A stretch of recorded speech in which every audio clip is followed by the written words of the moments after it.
1957년도 속리산 법주사가 있는 그 보은군 내송리면 산해리에서 태어났습니다.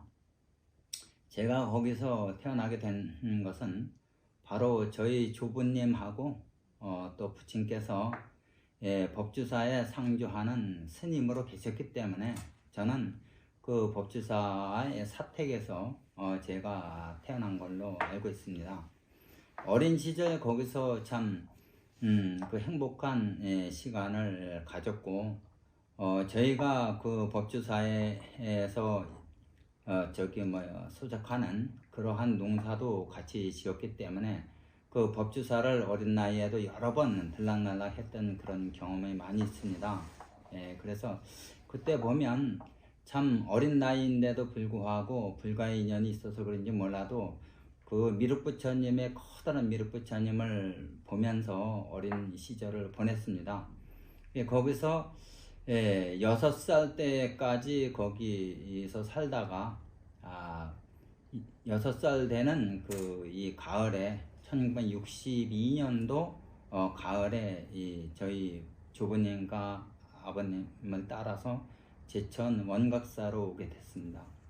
제천 원각사로 와서 참 그때만 해도 이제 그 여러 가지로 이제 일반 사람들이나 일반 세간에도 경제적으로 어려운 시절이었죠.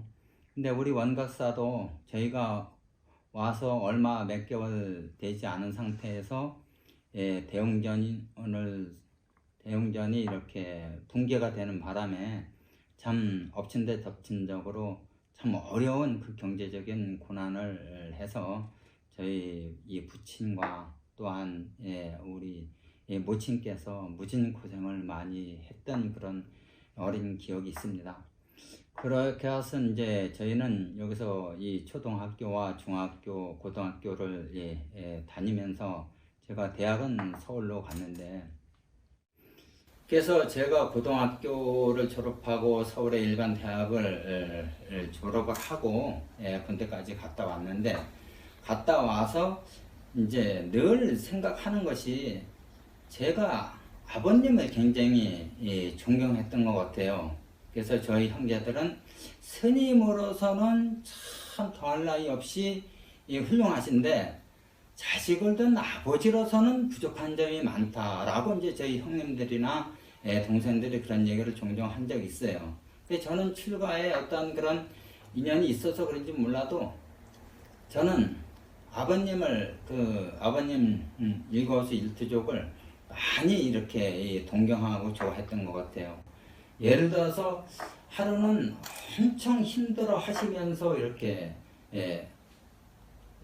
이 절에 들어오시더라고요. 출장을 갔다 오시면서. 그래서 어쩐 일로 이렇게 힘들게 갔다 오시느냐 그랬더니, 야, 내가 어딜 갔더니 그 누구 상자 스님이 상자가 교통사고를 나와서 병원에 가서 보니 참 얼마나 불쌍한지 내가 주머니에 있는 걸 다 털어주고 왔다. 그러다 보니까 이 차비만 해가지고 이렇게 오다 보니까 이 역전에서 여기까지 절까지 그냥 걸어서 오다 보니까 좀 이 힘이 들더구나 이런 말씀을 하시더라고요. 예를 들어서 그런 것처럼 또한 그런 일하는 굉장히 많이 있습니다. 그 어려운 시절에 우리 절 마당을 통해서 옛날에는 지금은 제일고등학교지만 옛날에는 농고였었지요. 농고 학생들이 그 전에 우리 절마당 가운데로 길이 나 있었어요. 그래서 글로 이렇게 많이 다니는 학생들이 있었는데 저녁에 제사를 지내려고 떡을 이렇게 제사 준비를 쫙 해놨는데 그 어린 학생들이 얼마나 배가 고팠으면 저녁에 제사 지내려고 하는 떡을 훔쳐 먹었던 거예요. 그래서 떡을 이렇게 훔쳐 먹어가지고 느티나무 안에서 떡을 먹는데 우리 큰 스님께서 가서 얘야 그렇게 먹다가 목이 맥히면 어떻게 하냐고 그렇게 허겁지겁 먹냐. 저 우물가에 가서 물을 먹으면서 이렇게 먹어라 그랬다고 그래요. 그래서 그분이 나중에 한평생을 살면서 정말 내가 참 세상에 사람이 그렇게 자비스러울 수 있을까? 배원거선 노스님을 보면 자기가 어떻게 살아야 된다는 그 삶의 지표가 이렇게 정해진다는 그런 말씀을 하면서 나중에 나이가 한 60대 후반이 돼서 우리 절에 이제 다시 처음 이렇게 신도를 등록하는 그런 인연도 가졌었습니다. 그만큼 이제 저에게 있어서 우리 아버님의 그 말씀이나 행동은 저를 그 사춘기 때 그 감동하기에는 충분했었지요. 하지만 제가 스님의 절에서 살다 보니까 여러 가지로 불편한 점이 이루 말할 수 없지 많죠. 행동거지라든가 모든 언사가 여러 가지로 항상 큰 스님 자식이라는 그러한 둘레를 벗어날 수가 없다 보니까, 그래서 저는 서울로 대학을 가서 아주 자유롭게 이 생활을 해보겠다라는 그런 바람이 있었습니다. 그래서 서울로 대학을 갔는데 졸업을 하고 보니까 그때 이제 그 저희 사찰에서 이제 우리 후임 주지를 이렇게 선정하는 그런 일이 됐어요.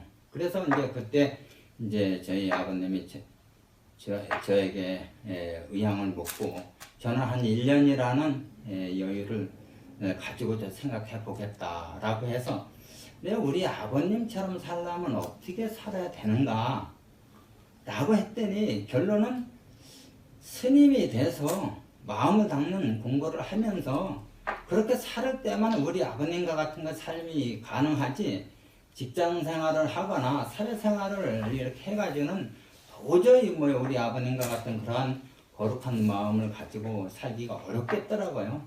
그래서 저는 출가의 뜻을 굳히고 그때 이제 출가를 했습니다. 그때가 1985년도가 되겠습니다.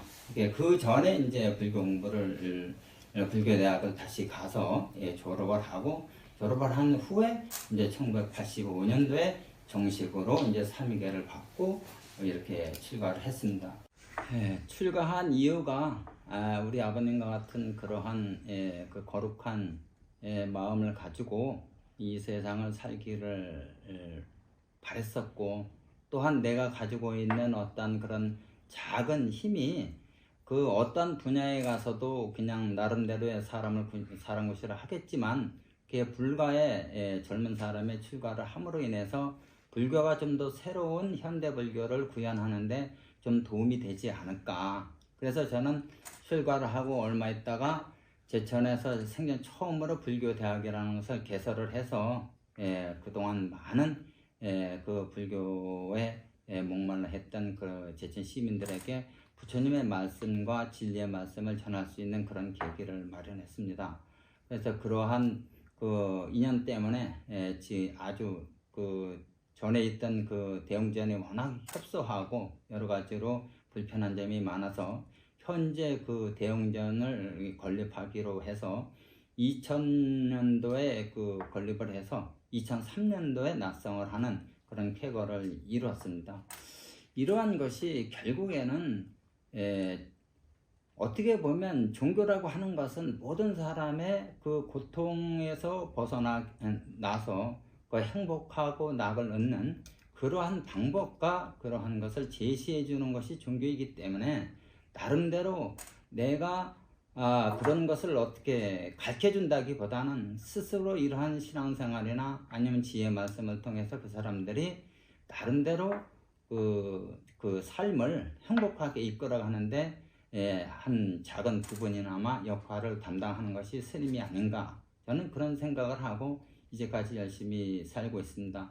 그렇게 열심히 살다 보니까 나름대로 종단의 그 여러 그 직을 또 하게 되고, 제천의 그 불교를 대표하는 제천불교 총연합회 회장을 제가 5번에 걸쳐서 5회 정도의 그 회장을 역임을 했습니다. 그리고 나름대로 그렇게 해오면서 또한 이 생활을 하다 보니까 정말 제가 체험한 것보다 더한 지식은 없다라는 그 생각을 해봤습니다. 바로 저희 절에 있는 보살님과 또 저희 어머니 이러한 분들이 참 병고에 시달려 가지고 엄청 고생을 하는 것을 제가 느끼면서 정말 이 사람들이 이 한평생 사는 것은 어차피 생로병사의 네 가지의 어떤 고통을 겪고 사는 것이 우리 일생입니다마는 그러한 과정에서 정말 어떠한 그 따뜻한 손길이 필요하거나 그 가족이라는 것의 어떤 필요성을 절대적으로 이렇게 많이 제가 느꼈던 것 같습니다. 그래서 나름대로 저는 어머니가 항암 치료를 하는 동안 한 5년 정도 항암 치료를 하는 동안에 나름대로 나중에 돌아가시고 나면 울지 않겠다. 울지 않으려면 내가 그 울을 수 있는 어떤 그러한 것을 원 없이 내가 우리 어머니에게 효도를 잘하고 잘 간호를 해서 참 그러한 마음이 안 들도록 해야 되겠다라는 생각을 가졌습니다. 그래서 이제 97세라는 장수의 어떤 그런 생을 이렇게 마감하시게 됐는데 참 그러한 것을 보면서도 정말 그것이 내가 그냥 단순한 의지로서 가능했을까 그렇게 생각하지 않습니다. 바로 나는 이 어떤 그 출가한 스님으로서의 스님의 도리를 다하고 학교 선생님들은 학교 선생님들은 그 도리를 다하고 주부는 주부로서의 그 역할을 다 했을 때 우리 세상은 정말 행복하고 살기 좋은 그런 세상이 되지 않을까라는 그런 생각에서 스님의 도리를 이렇게 잘한다 라는 그러한 생각이 깊다 보니까 자연스럽게 이 몸은 그렇게 따랐던 것 같습니다. 그래서 저희 절에 오는 사람들도 뭐 다른 어떤 그 대형 사찰하고는 다르겠지만 가장 이렇게 편하고 어떠한 아무 때고 왔을 때 차 한잔 할 수 있고 부처님 말씀을 들을 수 있고 기도하고 싶은 사찰. 그래서 이 청소 상태라든가 모든 정리정돈 상태 이런 것을 가지런하게 함으로 인해서 사람들이 보고 듣고 느끼는 가운데 마음이 평화를 얻을 때 오히려 그 사람들이 이 저를 찾는 목적을 달성하지 않을까라고 해서 열심히 나름대로는 수행이라는 명칭 아래 그런 것을 행하고 있습니다.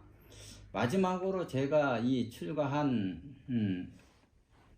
의미와 상통하는 얘기인데 과연 나는 내가 존경하는 우리 아버지 스님을 생각하는 것처럼 과연 나는 우리 아버지처럼 이렇게 지금 살아왔는가 라고 이렇게 요즘 들어서 나이가 들다 보니까 많이 생각을 하고 자기 자신을 돌이켜 봅니다.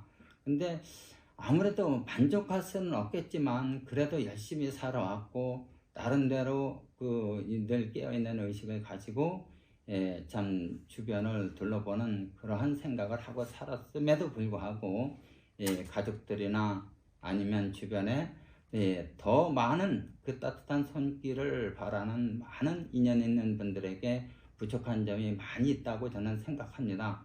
남은 여생 좀 얼마를 살지는 모르겠습니다만은 남은 시간에 그 따뜻함을 그분들에게 전하고 또 나름대로의 부처가 되는 그러한 수행을 열심히 하면서 남은 여생을 보내려 합니다.